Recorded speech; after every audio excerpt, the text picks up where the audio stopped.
Le César du meilleur acteur. Et puis on essaiera un jour de faire une grande cantine gratos. Yes, we can. Serge Gainsbourg, bonjour.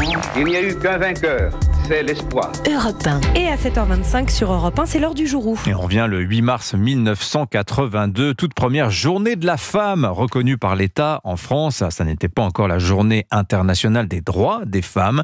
Mais ce 8 mars 82, lors d'Autriche, beaucoup de femmes étaient descendues dans les rues. Oui, à l'époque, il y a les femmes qui ne se sentent pas concernées, celles qui estiment que le rôle de la femme est de rester au foyer. Mais dans les manifestations, les femmes parlent toutes de salaire et d'indépendance. Il y en a marre d'être payées beaucoup moins que les hommes, enfin marre de tout ça, quoi, des trucs habituels. Qu'attendez-vous aujourd'hui? Qu'est-ce qui est primordial pour vous?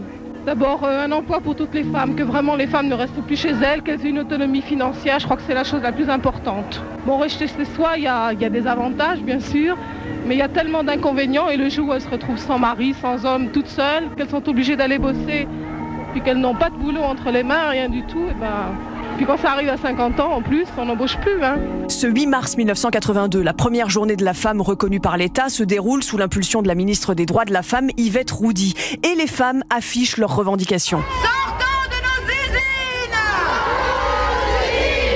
Vous n'avez pas l'impression que des slogans comme travail égal, salaire égal sont un peu désuets aujourd'hui, à côté du désir de changement et du désir de libération des femmes? Mais précisément, le désir de changement, c'est changer tout ça, c'est discrimination de salaire, c'est discrimination dans l'emploi. Et cette journée doit contribuer à faire avancer les choses. À l'époque, le temps n'est pas encore venu de parler d'équilibre entre hommes et femmes, mais que de chemin parcouru tout de même entre les années 60 et les années 80, avec la légalisation de la pilule, puis la loi sur l'IVG. En 1990, l'une des fondatrices du MLF, le mouvement pour la libération de la femme, Antoinette Fouque, estime que les femmes ont fait des pas de géant pendant les 2 dernières décennies. Je pense qu'il y a plus d'écart entre ma fille et moi qu'entre ma mère et moi. En 20 ans, les choses... ma fille a une vie vraiment très très très différente de ce qu'a été la mienne à son âge. Surtout, il faut le dire, elle a la maîtrise de la fécondité que je n'avais pas moi à son âge.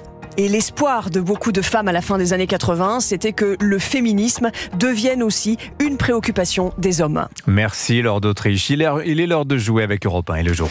7h, 9h, Europe 1 matin.